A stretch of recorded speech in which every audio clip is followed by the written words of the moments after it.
Hi guys, it's your boy Overpowered back again with another video. If you haven't already, please make sure you like and subscribe and turn on the notification bell so you never miss a video. Today is another cricket review and a bit of a longer one, reviewing the 3 England vs Ireland ODIs and the first England vs Pakistan test, which just finished 2 hours or so ago. So on to the England vs Ireland ODIs. The first one was last Thursday. England won by 6 wickets, chasing down 173.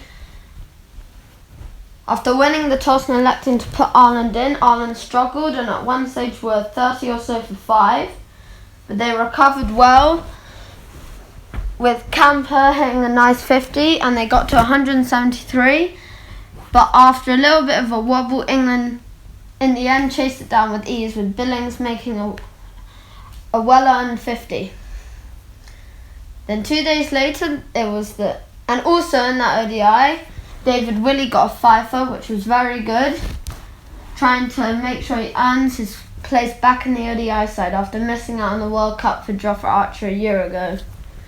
Moving on to the second ODI, Reece Topley played, which was very good to see for the first time in 4 years for England, and got a wicket on the last ball of the innings, which was very nice to see. But he was very unlucky. He could have easily got a lot more. But anyway, this time Ireland batted a little bit better, but was still 80 for 5. But again, Curtis Camphor hit a good 50.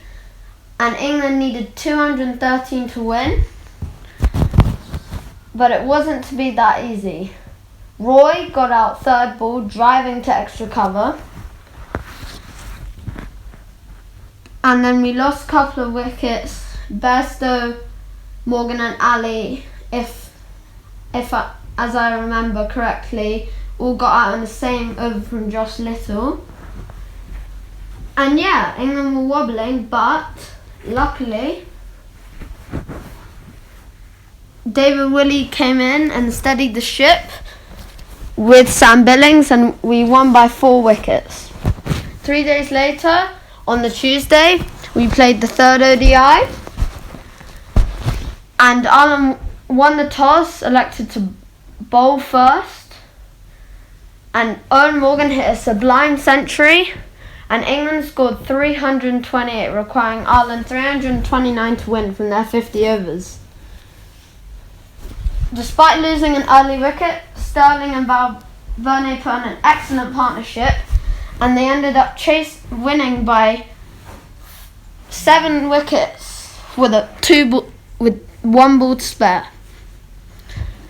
So that was the ODI review. And now let's move on to the England vs Pakistan first test.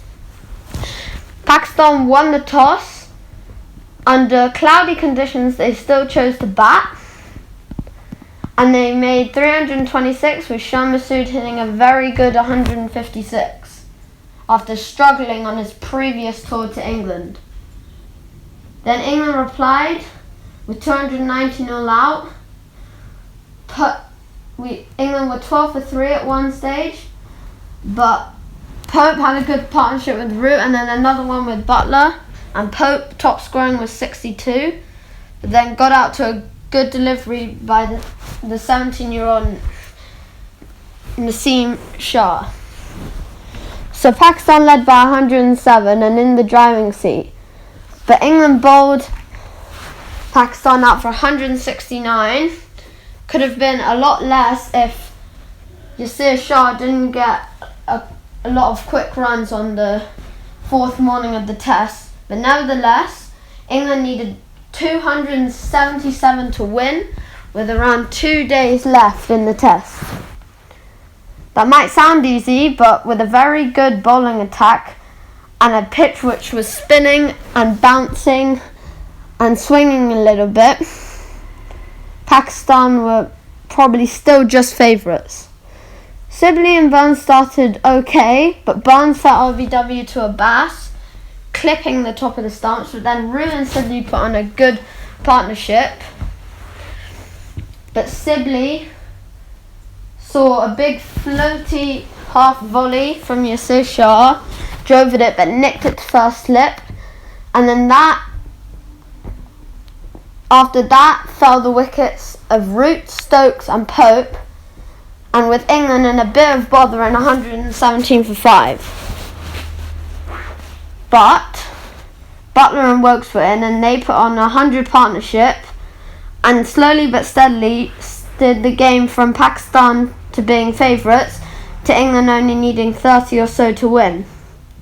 Buttler got out LBW after a very well made 75, scoring very quickly as well, but Chris Woakes, who hadn't been performing as well as he would have liked or as he could with the bat in recent test matches, had a lovely 84 not out and hit the winning runs with an edge through the slips, which I thought was very funny.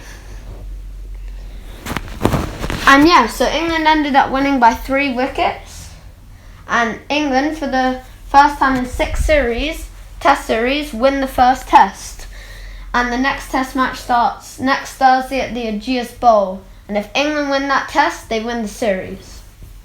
I hope you enjoyed this review, and yeah, see you in a bit. Peace!